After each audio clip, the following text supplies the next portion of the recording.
विश्व पर्यावरण दिवस की मैं आप सबको हृदय से बहुत बहुत शुभकामनाएं देता हूं। आज का दिन संपूर्ण समाज को उसके कर्तव्यों का स्मरण करने का दिन है और इस तरह के उत्सव सेलिब्रेशन का वास्तविक उद्देश्य मात्र औपचारिकता पूरा करना नहीं है, बल्कि समाज के सभी स्तरों पर पर्यावरण संरक्षण को लेकर के समाज में एक नई चेतना जागृत हो, इसकी कोशिश करना है।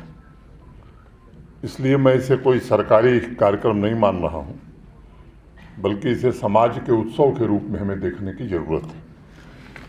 सिर्फ एक दिन हम पर्यावरण के प्रति जागरूक हों, समाधान इससे नहीं हो सकता, बल्कि पर्यावरण के प्रति संवेदना हमारी आदत में शुमार हो जाए, मैं समझता हूँ तब हम लक्ष्य प्राप्त कर सकेंगे। वह हमारे जीवन में सरल एवं सहज रूप से घुल मिल जाए, जैसा बाकी काम हम करते हैं, तो निश्चित रूप से हमें सफलता मिलेगी। सारी दुनिया के बदल जाने का सिकवा कैसा, तुम बदल जाओ तो दिन रात बदल जाते हैं। अगर एक एक व्यक्ति में परिवर्तन आएगा तो तभी हम समाज में परिवर्तन ला सकेंगे।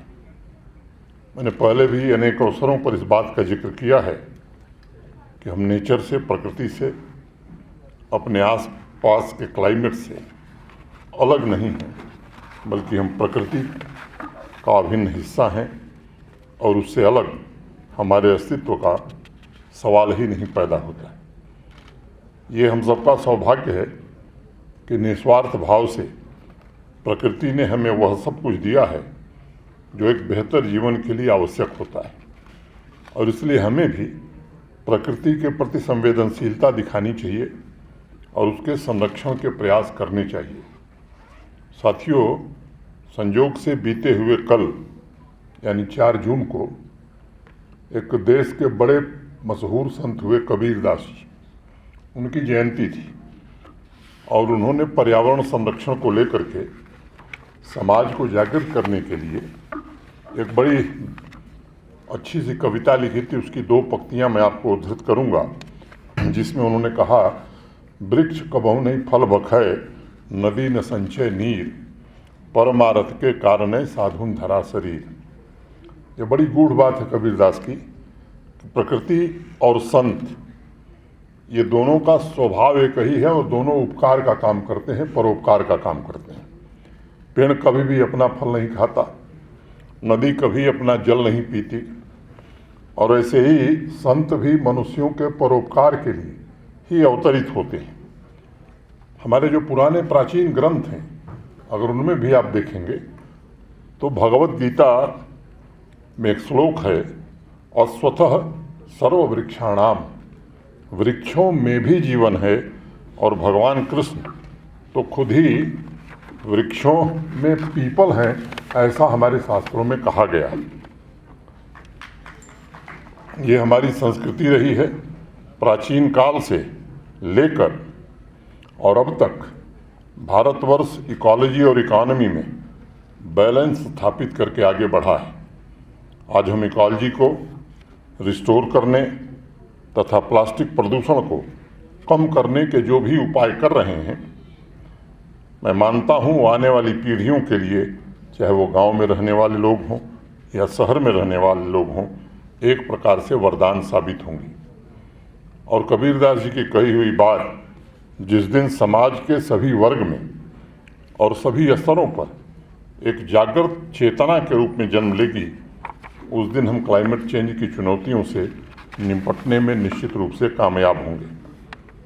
जैसा मेरे पहले भी अनेक वक्ताओं ने बताया, इस वर्ष विश्व पर्यावरण दिवस का थीम, या मैं कहूँ कि संकल्प, प्लास्टिक प्रदूषण का समाधान। यूनाइटेड नेशंस ने सभी देशों को एक स्लोगन दिया है, बीट प्लास्टिक पॉल्यूशन। इस स्लोगन को संकल्प में परिवर्तित करने और उसकी सिद्धि करने की जिम्मेदारी केवल जम्मू कश्मीर प्रशासन, वन और पर्यावरण विभाग की नहीं है, बल्कि पूरे समाज की जिम्मेदारी है। एक बड़े मशहूर लेखक हैं युवल नोआ हरारी, आप में से कुछ लोगों ने नाम सुना होगा। उन्होंने 21वीं शताब्दी की चुनौतियों का जिक्र करते हुए समाज की चेतना पर बड़ा करारा प्रहार किया और इंसान के प्रकृति के प्रति व्यवहार को बड़े कड़े शब्दों में परिभाषित किया है। युवल ने लिखा है कि हजारों साल से इंसान ने इकोलॉजी के सीरियल किलर के रूप में काम किया है और आज उसका स्वभाव मास मर्डरर की तरह हो गया है। और युवल ने चेतावनी दी है कि अगर हम इसी तरह व्यवहार करते रहेंगे तो शायद भविष्य में मानव सभ्यता के खत्म होने का खतरा पैदा हो सकता है। कुछ लोगों को शायद यह बात भय उत्पन्न करने वाली लगे और युवल लोगों को अलार्मिस्ट के तौर पर भी दिख सकते हैं, लेकिन क्लाइमेट चेंज का आज समाज और अर्थव्यवस्था दोनों पर पड़ रहा प्रभाव इस बात का प्रमाण है कि कहीं न कहीं उनकी बात में सच्चाई ज़्यादा है। पिछले कुछ सालों में विज्ञान ने जितनी तरक्की की है, प्रकृति की धन संपदा संयोग से या दुर्भाग्य से मैं कहूँ उतनी ही कम होती गई है। अगर हमारा प्राकृतिक तंत्र, हमारी इकोलॉजी कमज़ोर पड़ती रहेगी तो साइंस ही नहीं बल्कि पूरे यूनिवर्स को खतरा पैदा हो सकता है। और जिस रफ्तार से हम तरक्की कर रहे हैं, यकीन मानिए वो तरक्की रुक जाएगी। साथियों, इस वर्ष पर्यावरण दिवस पर जन जन में इस चेतना को पैदा करना होगा और प्लास्टिक प्रदूषण पर लोगों की कार्रवाई, उनका योगदान बहुत मायने रखता है। अभी आपने शॉर्ट फिल्म्स के माध्यम से देखा एक सराहनीय प्रयास वन पर्यावरण विभाग ने किया है। हमारे बच्चे विशेष रूप से इसमें बहुत आगे बढ़ चढ़ करके हिस्सा लिए हैं। प्लास्टिक प्रदूषण से निपटने के लिए तथा इस प्रक्रिया को तीव्र गति प्रदान करने के लिए सरकार के साथ जब तक समाज नहीं जुड़ेगा तब तक इससे मुक्ति हमें नहीं मिलेगी। इसी सभागार में पिछले महीने संपन्न हुई G20 की मीटिंग में विभिन्न देशों के प्रतिनिधियों ने सस्टेनेबल टूरिज्म तथा इको टूरिज्म पर बड़ी विस्तार से चर्चा की थी। ये सच है कि 55% फॉरेस्ट और ग्रीन कवर तथा 42 प्रकार की वन्य प्रजातियों के साथ जम्मू कश्मीर देश में सबसे विविध जंगल वाले क्षेत्र में शामिल है। लेकिन ये भी हकीकत है कि हमें इसके संरक्षण और इसमें और अधिक वृद्धि के लिए निरंतर प्रयास भविष्य में करने होंगे। जिस प्रकार जम्मू कश्मीर आज तेज़ी से विकास की राह पर अग्रसर है और टूरिज्म सेक्टर नई ऊंचाइयों को छूने की कोशिश कर रहा है, उस परिदृश्य में विकास और पर्यावरण संरक्षण के बीच एक बेहतर संतुलन सुनिश्चित करने में फॉरेस्ट डिपार्टमेंट अपनी महत्वपूर्ण भूमिका का निर्वहन कर रहा है।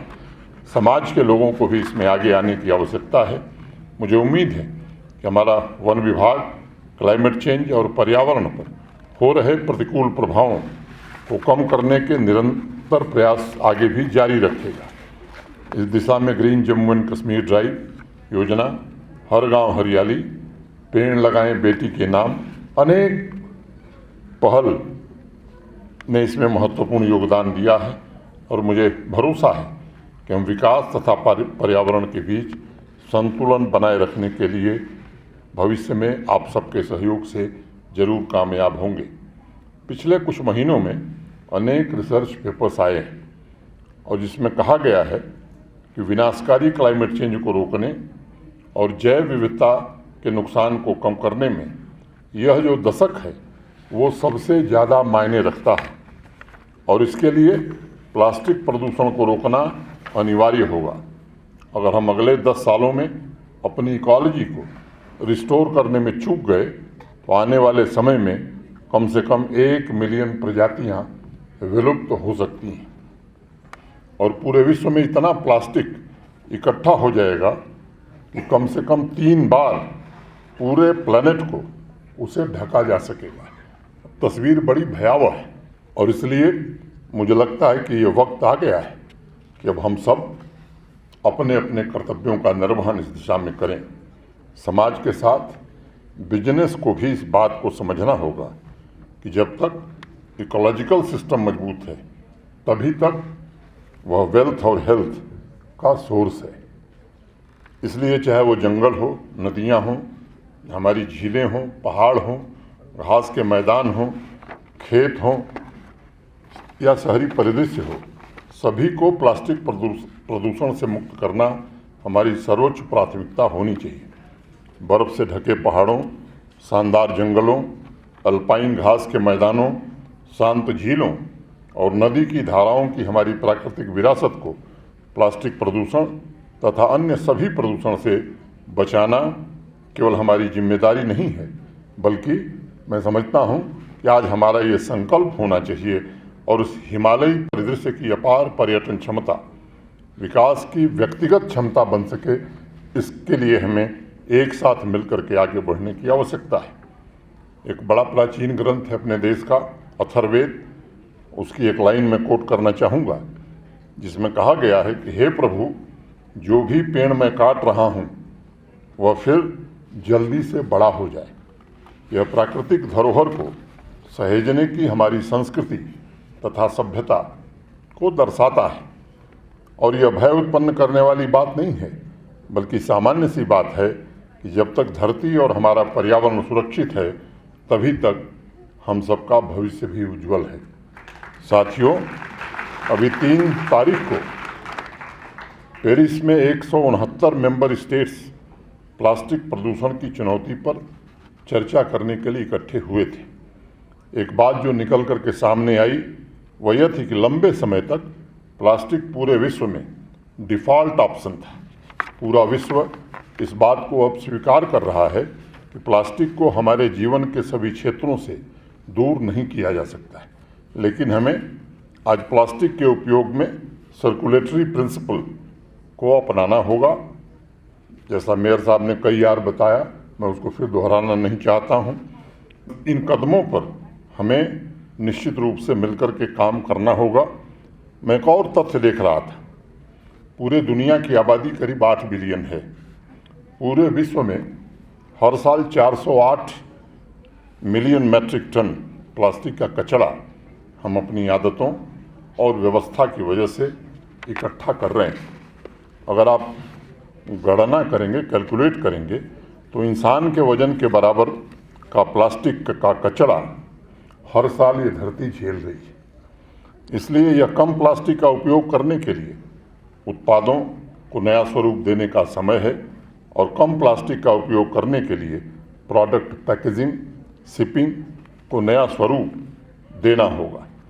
प्लास्टिक प्रदूषण के प्रभाव को कम करने के लिए भारत सरकार ने माननीय प्रधानमंत्री जी के नेतृत्व में अनेक कदम उठाए हैं। 2016 में प्लास्टिक वेस्ट मैनेजमेंट रूल्स अधिसूचित किया गया।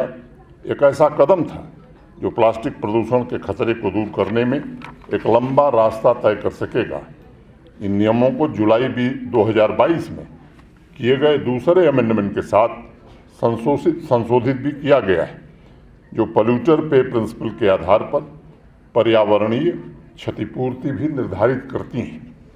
जम्मू कश्मीर प्रशासन ने भी इस खतरे को रोकने के लिए कानून बनाकर प्लास्टिक प्रदूषण के मुद्दे पर निर्णायक कार्रवाई की शुरुआत की है। जम्मू कश्मीर देश का पहला यूटी था जिसने प्लास्टिक कैरी बैग और प्लास्टिक पैकेजिंग आदि के निर्माण, भंडारण, वितरण, बिक्री और उपयोग पर प्रतिबंध लगाया।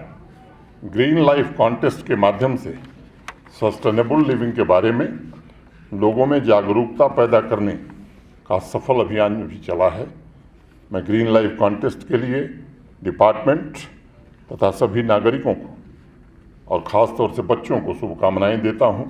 मुझे विश्वास है कि मिशन लाइफ आने वाले भविष्य में प्लास्टिक प्रदूषण के खतरों के बारे में लोगों को जागरूक करता रहेगा, क्योंकि समाज के पास ही परिवर्तन लाने की शक्ति है और उसके लिए सभी नागरिकों को उन 4 स्टेप्स पर काम करने की आवश्यकता है। साथियों, मेरा आग्रह है कि शहरों में आपके जो भी कार्यक्रम हो रहे हैं उसमें स्थानीय निकायों, शैक्षणिक संस्थाओं, गैर सरकारी संगठनों को हम जरूर शामिल करें, ताकि शहरी क्षेत्रों में प्लास्टिक प्रदूषण को हम निश्चित रूप से कम कर सकें। मैं चाहूँगा कि पूरा जम्मू कश्मीर इस बात से अवगत हो जाए कि एकतरफा विकास कभी भी सफल नहीं हो सकता।